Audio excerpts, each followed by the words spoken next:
Hello everyone, welcome to my YouTube channel ASME अड्डा for mechanical engineers. आज का topic हमने सेलेक्ट किया है AC266 को। AC266 बेसिकली क्या होता है? This is the metal specification for carbon steel forgings for pressure vessel components. ये प्रेशर वेसल कंपोनेंट्स में फोर्जिंग्स यूज होती हैं, बट ये जो फोर्जिंग्स हैं वो हैवी फोर्जिंग्स हैं, जो कि SME SA105 में कवर नहीं है। ये नॉन स्टैंडर्ड फोर्जिंग्स होती हैं जो डिज़ाइन B16.5 के हिसाब से नहीं होती। ये B16.47 series A series B इनके अकॉर्डिंग ये डिज़ाइन होते हैं। ये इस तरह की जो फोर्जिंग्स हैं जो वैसे 105 में कवर्ड नहीं है। 4.5 टन तक की फोर्जिंग्स हैं बाई वेट। वो फोर्जिंग्स ऐसे 105 में कवर्ड होती हैं, जो हमने देखा है, कवर किया था ऑलरेडी। लेकिन ऐसे 266 में जो होलो फोर्जिंग्स हैं, नॉन स्टैंडर्ड फोर्जिंग्स हैं, वो हम कवर करेंगे ऐसे 266 में। ये इक्विवेलेंट होता है ASTM के। ये पॉइंट होता है कि ASTM में अगर कहीं ड्राइंग में लिखा है ASTM A266, तो इसमें ASTM में और ASME में कोई डिफरेंस नहीं है। और अगर कोई डिफरेंस है तो हम जाके चेक कर सकते हैं। ASME सेक्शन 2 पार्ट A में दिया हुआ है। अगर कोई भी स्पेसिफिकेशन है और कोई एडिशन के अकॉर्डिंग कोई डिफरेंस है तो वहाँ पे वो लिख देते हैं। यहाँ पे आप देख रहे हैं कि ASTM स्पेसिफिकेशन है 266 M के बाद 21 एडिशन लिखा हुआ है। तो बेसिकली ये 2023 ASME की एडिशन है, वो हम डिस्कस कर रहे हैं। तो 2023 ASME का एडिशन 2021 एडिशन ऑफ ASTM ये इक्विवेलेंट है। अगर कोई भी चेंजेस अगर होगा तो वो यहाँ पे हाईलाइट कर दिया जाएगा कि ये पर्टिकुलर क्लॉज डिफरेंट है। आई होप ये पॉइंट कवर हो गया है। अब नाउ कवर करते हैं स्कोप को। बेसिकली हम पहले देख लेते हैं कि इस स्पेसिफिकेशन में क्या क्या चीज़ें हैं। तो बेसिकली आप देखेंगे सबसे पहले एक स्कोप कवर्ड होता है। स्कोप के बाद रेफरेंस डॉक्यूमेंट्स क्या यूज़ होंगे वो कवर्ड हैं। देन क्लॉज नंबर 3 है ordering information and general requirements क्या होती हैं। देन मटेरियल्स एंड मैन्युफैक्चर्स में क्या कवर होगा। और देन मशीनिंग के लिए रिक्वायरमेंट्स क्या हैं, हीट ट्रीटमेंट की रिक्वायरमेंट्स क्या हैं। देन मैकेनिकल प्रॉपर्टीज़ की मिनिमम रिक्वायरमेंट्स क्या सेट की हुई हैं ASME ने। देन नेक्स्ट क्लॉज है वो repair welding. Whether it is allowed that repair by welding is permitted और नॉट। देन सर्टिफिकेशन एक क्लॉज है। देन प्रोडक्ट मार्किंग है। सप्लीमेंट्री रिक्वायरमेंट्स दी हुई हैं। There are lot of requirements to be discuss in this video. Basically हम इसको 2 part में डिस्कस करेंगे सो दैट ये वीडियो है वो लेंदी न हो जाए। इससे पहले मेरे पास पर्सनली व्हाट्सएप पे भी रिक्वेस्ट आया और कमेंट सेक्शन में भी आया 105 की वीडियोस में और भी वीडियोस में कि ऐसे 266 पे भी वीडियोस बनाए जाएं। आज हम कवर कर रहे हैं ऐसे 266 को। स्कोप में बेसिकली क्या कवर होगा, स्कोप को देख लेते हैं कि this specification cover 4 grades of carbon steel forgings for boilers, pressure vessel and associated equipments. ये जो कार्बन स्टील फोर्जिंग्स हैं नॉन स्टैंडर्ड, वो बेसिकली यूज्ड होते हैं बॉयलर्स में, प्रेशर वेसल्स में और एसोसिएटेड इक्विपमेंट्स में, लाइक हीट एक्सचेंजर्स हो गए। हीट एक्सचेंजर की जो गर्थ फ्लैंजेस हैं वो ऐसे 266 में ही कवर होते हैं। और हम देख लेते हैं इसकी जो डेजिग्नेशन है वो 4 कैटेगरी हैं जो इसमें अवेलेबल हैं। करेंट में हम ग्रेड्स बोलते हैं, like grade 1, grade 2, grade 3, grade 4। और इससे पहले हम यूज़ करते थे क्लास 1, क्लास 2 एंड क्लास 4। ये बेसिकली 4 ग्रेड्स अवेलेबल हैं जिनको हम कवर करते हैं। एक बार हम देख लेते हैं कि ये फोर्जिंग्स हैं वो किस तरीके दिखती हैं। ये फोर्जिंग्स हैवी फोर्जिंग्स कवर होते हैं। ये टेस्ट पीस मार्किंग जब हम करते हैं फोर्जिंग्स होने के बाद। सो ये कुछ इमेजेस हैं। सो ये आप देख रहे हैं कि काफ़ी हैवी फोर्जिंग्स हैं। इनका जो वेट है ऑलमोस्ट 4 to 5 टन के अराउंड है। तो ये इस टाइप की फोर्जिंग्स कवर करते हैं हम ऐसे 266 में। देन इसके अलावा ये फोर्जिंग्स हैं, ये फाइनल कंडीशन में हैं। नाउ मूव करते हैं हम। Supplementary requirements are provided for use when additional testing or inspection is desired. These shall apply only when specified individually by the purchaser in the order।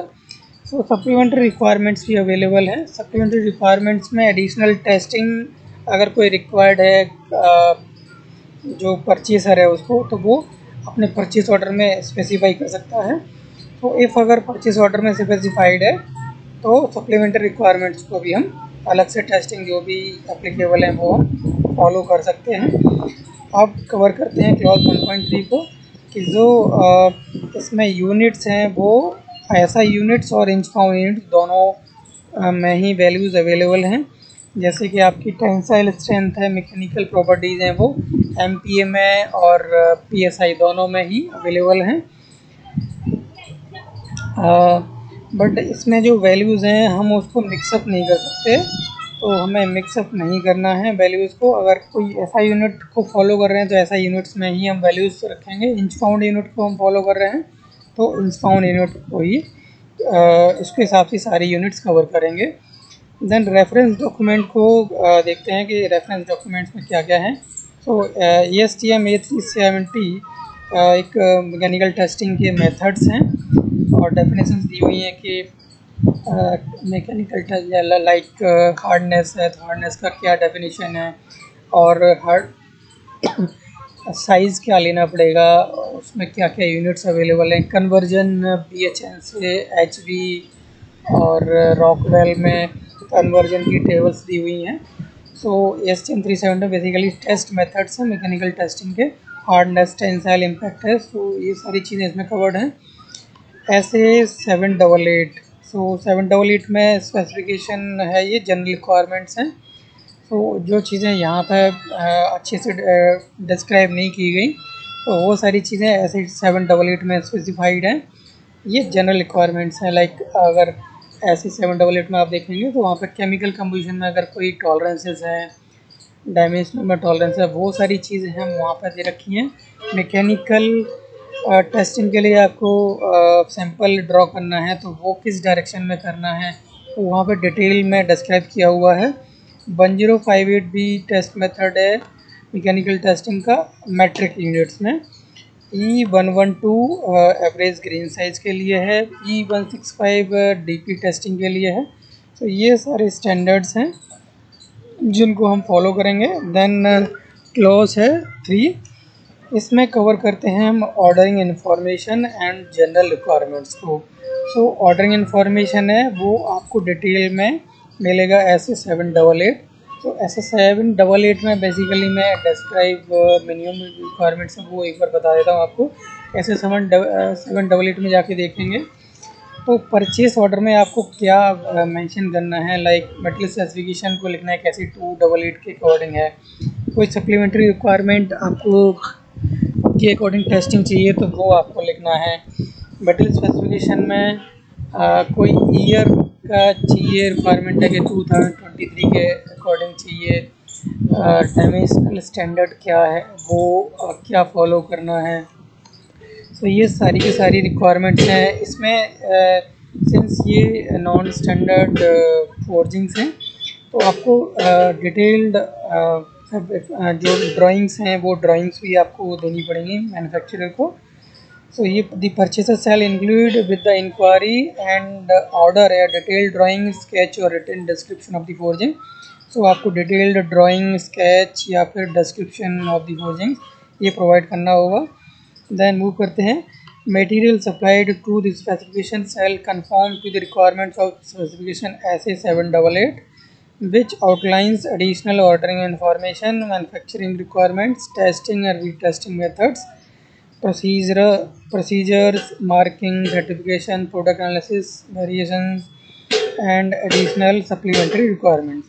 तो जैसा कि हमने बताया था कि ऐसे 788 में अगर कोई भी फोर्जिंग ऐसे 266 की ऑर्डर्ड है तो वो ऐसे 788 में जो भी रिक्वायरमेंट सेट हैं उनकी सारी रिक्वायरमेंट्स को फॉलो करना है, उनकी सारी रिक्वायरमेंट्स को मीट करना है। तो उसमें क्या क्या है कि अगर कोई भी टेस्टिंग में सैम्पल फेल होता है तो रीटेस्टिंग के भी मेथड्स वहाँ पे दिए हुए हैं, क्या प्रोसीजर है। सर्टिफिकेशन मीन्स जो फोर्जिंग्स का MTC है उसमें क्या क्या वैल्यूज़ आपको पुट करनी है, प्रोडक्ट एनालिसिस में क्या वेरिएशंस हैं अलाउड हैं, एडिशनल टेस्टिंग चाहिए सप्लीमेंट्री रिक्वायरमेंट्स में दे रखी हैं, तो वो सारी चीज़ें आपको कवर करनी है ऐसे 788 से। If the requirements of this specification are in conflicts with the requirements of ऐसे 788, तो अगर 200 ऐसे 266 और ऐसे 788 इन दोनों में कोई भी अगर कॉन्फ्लिक्ट है तो ऐसे 266 की रिक्वायरमेंट्स प्रिवेल होंगी, मीन्स उनकी रिक्वायरमेंट्स को ही माना जाएगा। और 4 flat heads and tube seats ordered for SME boiler and pressure vessel code. Supplementary requirement S12 of this specification shall be specified in addition to the supplementary requirement S8 of this specification. तो basically ये requirements supplementary requirement है कि जब अगर हम flat head जिसमें hub निकला होता है और जिसमें लिप टाइप की फोर्जिंग्स होती हैं तो उसमें मैकेनिकल टेस्टिंग के लिए हमें स्पेसिफाई करना होगा सप्लीमेंट्री रिक्वायरमेंट S8 को और S12 दोनों को ही, क्योंकि इसमें से लिप में से भी आपको टेस्टिंग का सैंपल ड्रॉ करना होता है। सो देन मूव करते हैं मटेरियल्स एंड मैन्युफैक्चरिंग को। The steel shall be made in accordance with melting process section of ऐसे 788। तो ये कवर होगा ऐसे 788 में कि जो मटेरियल है स्टील है वो मेल्टिंग प्रोसेस क्या होगा, लाइक इलेक्ट्रिक फर्नेस है, इलेक्ट्रिक आर्क फर्नेस है, इलेक्ट्रिक वैक्यूम इंडक्शन फर्नेस है, तो वो किस प्रोसेस रूट से बना होगा स्टील जो हम इस फोर्जिंग्स के लिए यूज़ कर रहे हैं। देन हम मूव करते हैं मशीनिंग में। Surfaces shall be machined as designated by the purchaser. So unmachined surfaces shall be sufficiently free of scale to permit inspection. So जो मशीनिंग है, मशीनिंग के बाद जो सरफेसेस हैं वो स्मूथ होनी चाहिए। देन हम मूव करते हैं हीट ट्रीटमेंट में। सो हीट ट्रीटमेंट में आप देखेंगे कि जब आपने फोर्जिंग कंप्लीट होने के बाद जो आपने कोई भी फोर्जिंग्स थी, तो हम इसी का एग्जांपल लेते हैं कि ये फोर्जिंग्स थी, हमने फोर्ज किया इसको ऑल अराउंड 1100 डिग्री सेल्सियस और 1000 डिग्री सेल्सियस के अराउंड इसको मेल्टिंग करने के बाद जब हम फोर्ज करते हैं तो उसके बाद हम हीट ट्रीटमेंट की रिक्वायरमेंट होती है। सो बेसिकली इसको पहले कूल होने देते हैं, देन इसको रीहीट करते हैं हीट ट्रीटमेंट के लिए। सो इसको कूल डाउन करना है सो दैट ये इसमें कोई भी इंजरी ना हो और ट्रांसफॉर्मेशन है वो ईजिली हो जाए। अब फोर्जिंग्स में ऐसे 266 की फोर्जिंग्स हैं, उसमें क्या क्या हीट ट्रीटमेंट अलाउड हैं। सो आप देखेंगे all forgings shall be annealed, normalized और normalized and tempered.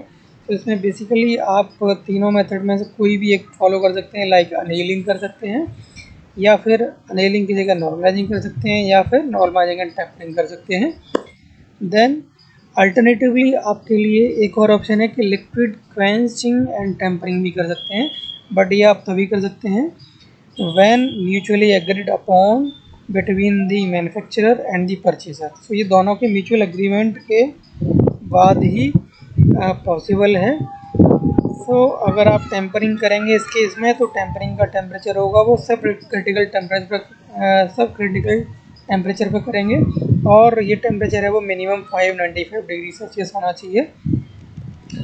Then chemical composition का हीट एनालिसिस और प्रोडक्ट एनालिसिस करेंगे। तो वो टेबल 1 में कवर्ड है।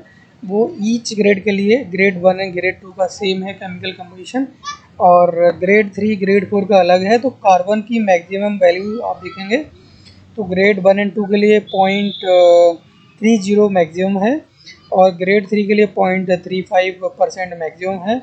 देन ग्रेड 4 के लिए 0.30 मैक्सिमम है। अब देखते हैं मैग्नीज को। सो मैग्नीज 0.4 से 1.05, ये ग्रेड 1 एंड ग्रेड 2 के लिए हो गया, राइट। अब हम देखते हैं ग्रेड 3 के लिए 0.80 से 1.35 की रेंज में मैग्नीज होना चाहिए, और ग्रेड 4 के लिए 0.80 से 1.35% की रेंज में मैग्नीज होना चाहिए।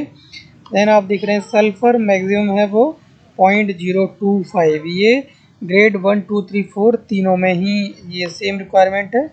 और सल्फर की भी जो मैक्सिमम रिक्वायरमेंट है चारों ग्रेड्स के लिए 0.025 है। देन हम देखेंगे सिलिकॉन को। तो सिलिकॉन 0.15 से 0.035 इस रेंज में आपको मिलेगा, चारों ग्रेड्स के लिए कॉमन है, राइट। अब हम देखते हैं कि मैकेनिकल टेस्टिंग है। सो मैकेनिकल टेस्टिंग के